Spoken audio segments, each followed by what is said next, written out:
Hey dear students, welcome back to our channel once again. बच्चों, जैसे कि आप जानते हैं हम कर रहे हैं टीवाई बीकॉम कॉमर्स सब्जेक्ट का, जो कि सेमेस्टर 5 से है। इस सब्जेक्ट का हम chapter number 2 marketing decisions part 1 कर रहे हैं। आज का जो हमारा टॉपिक है बच्चों, वो लास्ट टॉपिक है हमारे इस chapter particular marketing decisions part 1 का।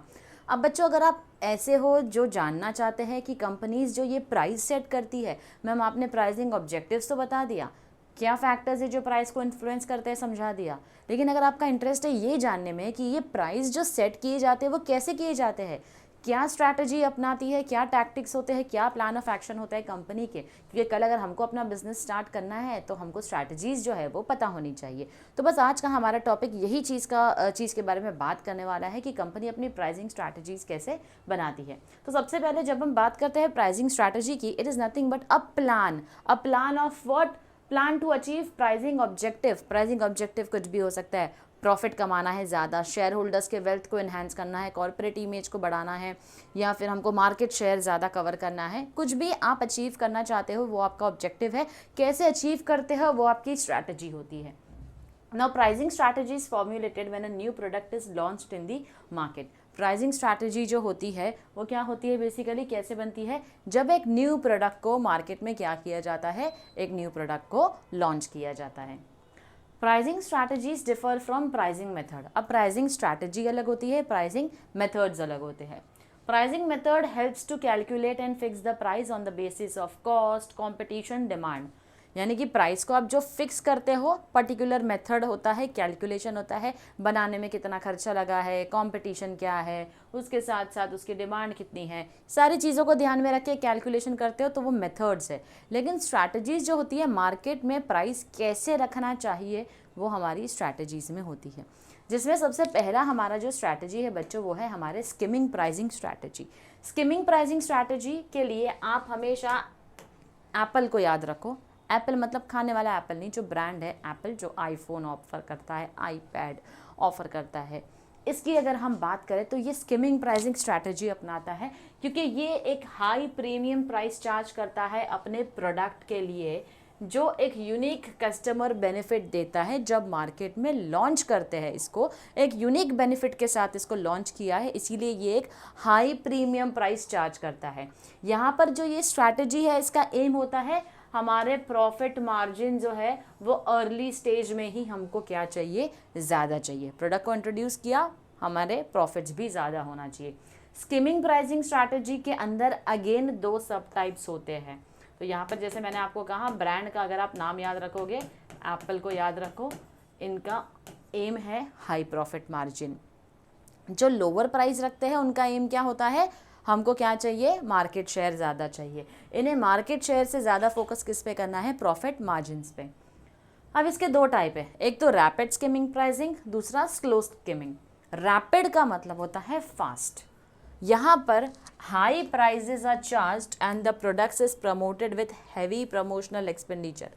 प्राइस भी ज़्यादा चार्ज करते हो और प्रमोशन के ऊपर खर्चा भी ज़्यादा करते हो, इसीलिए आपने प्राइस उसका ज़्यादा सेट किया है, जिसको हम बुलाते हैं रैपिड स्किमिंग। नेक्स्ट आता है स्लो स्किमिंग प्राइसिंग, जहाँ पर प्राइजेस तो आप हाई चार्ज कर रहे हो, लेकिन प्रमोशन के ऊपर जो खर्चा करते हो वो लिमिटेड करते हो। प्रमोशन एफर्ट के ऊपर ज़्यादा खर्चा आप नहीं करते हो, वो होता है आपका स्लो स्किमिंग। नेक्स्ट आता है मेरा पेनिट्रेशन प्राइसिंग। अब पेनिट्रेशन प्राइसिंग में लो प्राइस चार्ज होता है in the early stage of product introduction, called as penetration pricing strategy. जब प्रोडक्ट को न्यूली लॉन्च किया मार्केट में, आपकी प्राइसिंग स्ट्रैटेजी क्या बोलती है, लो प्राइस पर इंट्रोड्यूस किया।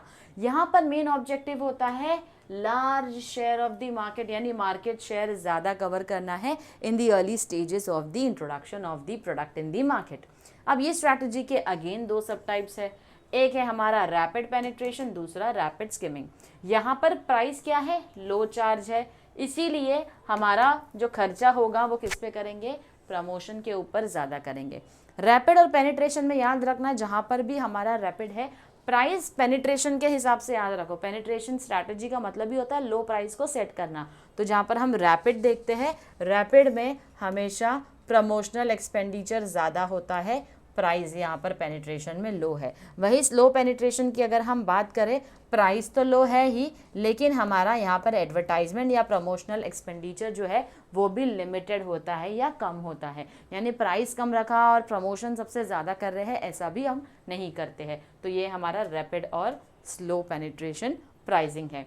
स्लो पेनिट्रेशन जहाँ पर प्राइस हम कम चार्ज कर रहे हैं और प्रमोशन के ऊपर खर्चा जो है वो हमारा क्या है, लिमिटेड है। Then we have standard pricing strategy. So in case marketer charges the same price for all the markets in urban markets as well as in rural market. Pricing strategy हमारी standard है, common है, सबके लिए uniform है, same है। चाहे आप rural market को बिलोंग करते हो या अर्बन मार्केट के कंज्यूमर हो, आपके लिए प्राइस वही रहने वाला है। However, this strategy is mostly not followed as prices depends upon a number of factors. लेकिन अगर हम देखें तो कुछ ऐसे फैक्टर्स होते हैं जिसकी वजह से हम इस प्राइस को ज़्यादा इस स्ट्रैटेजी को नहीं अपना सकते। जैसे कि अर्बन एरियाज़ में जो आप प्राइस चार्ज करते हो वो रूरल एरियाज़ के लिए अफोर्डेबल नहीं हो सकते हैं। इसीलिए ये एक प्राइसिंग स्ट्रैटेजी है, लेकिन इसको ज़्यादा लोग अपनाते नहीं हैं। We have probe pricing strategy. Here the marketer may fix a higher price in the market during the early stages of product introduction. तो marketer high price charge करेगा मार्केट में जब प्रोडक्ट को इंट्रोड्यूस किया है।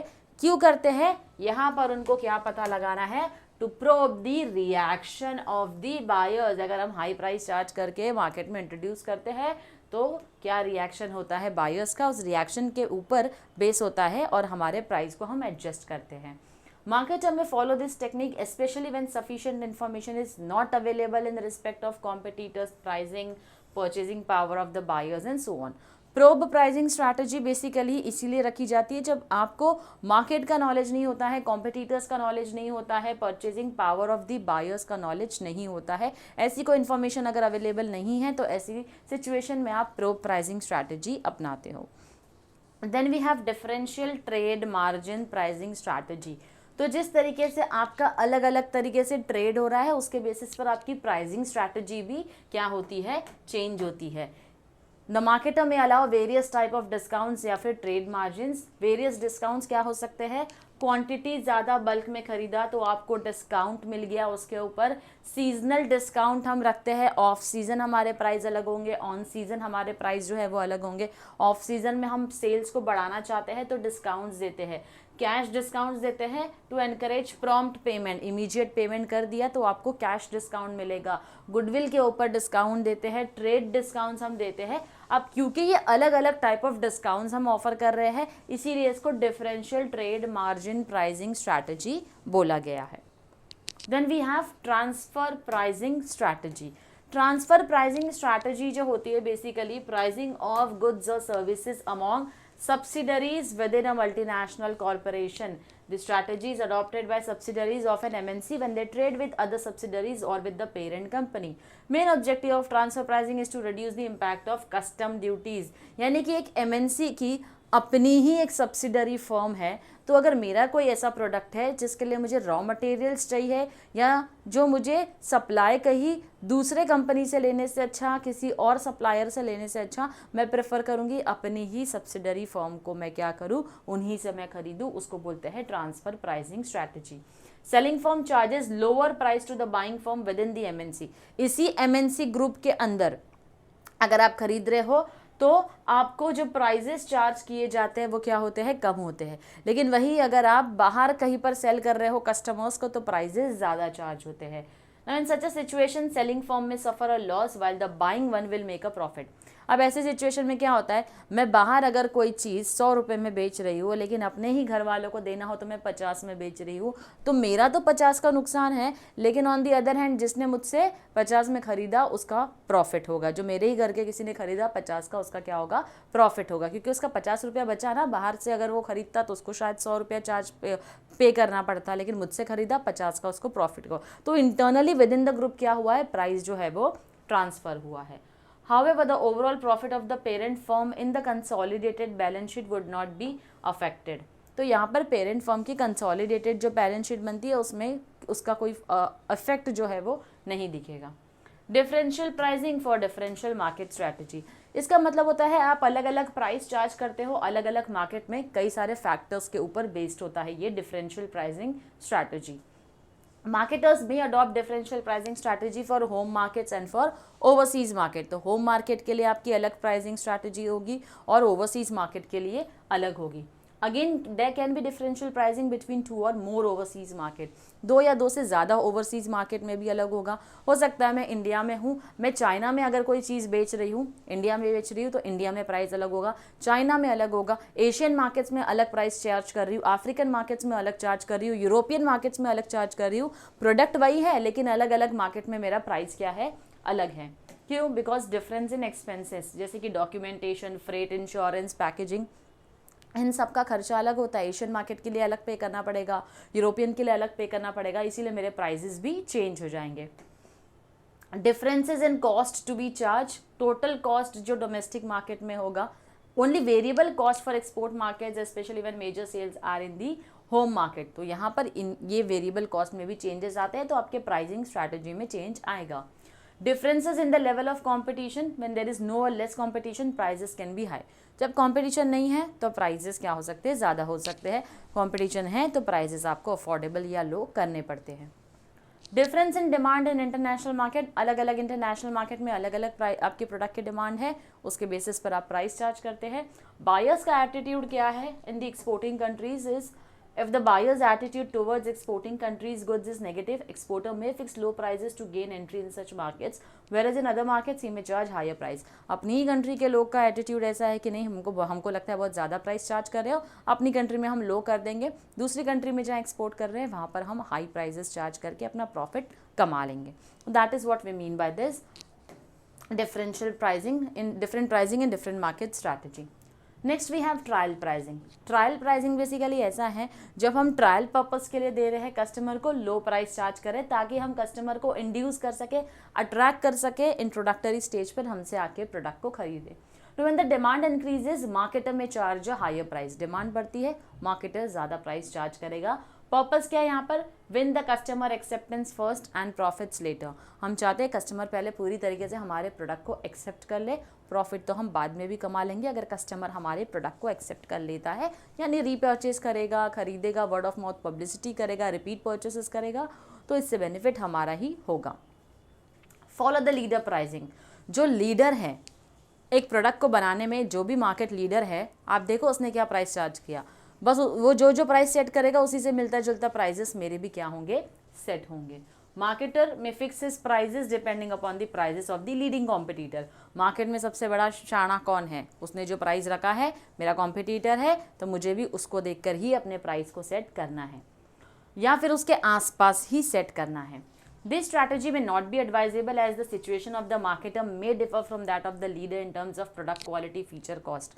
अच्छा, अब ये ज़्यादा सजेस्ट नहीं किया जाता है इस प्राइसिंग स्ट्रैटेजी के लिए for the simplest reason, competitor जो है मार्केट में उसकी स्ट्रैटेजी कुछ फैक्टर्स के ऊपर बेस्ड होगी, मेरी जो स्ट्रैटेजी होगी वो कुछ अलग फैक्टर्स पे बेस्ड होगी। जैसे कि कॉम्पिटिटर जो है उसका मार्केट शेयर काफ़ी ज़्यादा और काफ़ी अच्छा है, इसलिए उसने प्राइसिंग स्ट्रैटेजी अलग रखा है। मेरे पास जो है मार्केट शेयर इतना अच्छा नहीं है, मेरे प्रोडक्ट के फीचर जो है कॉम्पिटिटर के प्रोडक्ट के फीचर से मैच नहीं होते हैं, कॉम्पिटिटर को बनाने का खर्चा कम आता है, मुझे खर्चा शायद कम ना आए, तो मैं मिलता जुलता प्राइस अगर रखने की सोचूं तो कई सारे फैक्टर्स ध्यान में रखने होते हैं। We have flexible price strategy, flexible जहाँ पर firm offers same product to different customers at different price, अलग अलग कस्टमर्स को अलग अलग प्राइस जो है वो चार्ज करती है। जैसे कि न्यू प्रोडक्ट को इंट्रोड्यूस किया है, अपने लॉयल कस्टमर्स को कुछ स्पेशल प्राइस ऑफर करेगी, जो फ्रीक्वेंट शॉपर्स है, बार बार खरीदते हैं, उनके लिए प्राइस अलग होगा, और कुछ कस्टमर्स के लिए कस्टमर लॉयल्टी का रिवॉर्ड भी उनको दिया जाता है। Then we have predatory pricing, जहाँ पर हम प्रीडेटरी की बात करते हैं, यहाँ पर हम शिकार करना चाहते हैं, मतलब कस्टमर को मारना नहीं चाहते हैं, हम उसका शिकार करना चाहते हैं, प्राइसिंग स्ट्रैटेजी के जरिए उसको अपने तक खींच कर ले आना चाहते हैं। कुछ लार्ज फर्म्स होती है जो प्रीडेटरी प्राइसिंग अडॉप्ट करती है, इसलिए भी कि कंपटीशन को ख़त्म कर सके मार्केट में। फर्म जो है लो प्राइस चार्ज करेगी या फिर कुछ सर्विसेज फ्री ऑफ कॉस्ट दे देगी ताकि वो मोनोपोलिस्टिक पोजीशन मार्केट में बिल्ड कर सके। प्रीडेटरी प्राइसिंग जो है पेनिट्रेशन प्राइसिंग से अलग है, क्योंकि प्रीडेटरी में हम लो प्राइसेस चार्ज करें, लेकिन हम यहाँ कंपटीशन खत्म करना चाहते हैं, हम यहाँ पर सिर्फ और सिर्फ कस्टमर्स को अपने पास लाना चाहते हैं, ऐसा नहीं है। Penetration pricing low prices charge to gain large market share. Penetration pricing में क्या है, लो प्राइस चार्ज करते हैं क्योंकि मार्केट शेयर ज़्यादा चाहिए। प्रीडेटरी में हमको किसको मारना है, ख़त्म कर देना है कंपटीशन को। लो प्राइस इसलिए रखा, ख़त्म, बात ही ख़त्म, मेरे अलावा कोई और आ ही नहीं सकता इतने कम प्राइस में आपको ये प्रोडक्ट बेच के दिखा दे। फिर आती है हमारी psychological pricing strategy, one of the most interesting strategy, क्योंकि यहाँ पर हमारे बायर्स के साइकोलॉजी के साथ खेला जाता है। कई बार हमने कुछ प्राइसिंग देखी भी है, ऑड प्राइसिंग रखी जाती है, जैसे कि कोई प्रोडक्ट 1000 रुपये का है तो 1000 नहीं लिखते हैं, बदले में लिखते हैं 999। अब इसका साइकोलॉजिकल इम्पैक्ट होता है कस्टमर्स के ऊपर और वो उस प्रोडक्ट को क्या करते हैं, खरीद भी लेते हैं। At times, higher prices charged for one brand and lower prices charged for another brand of the same product category.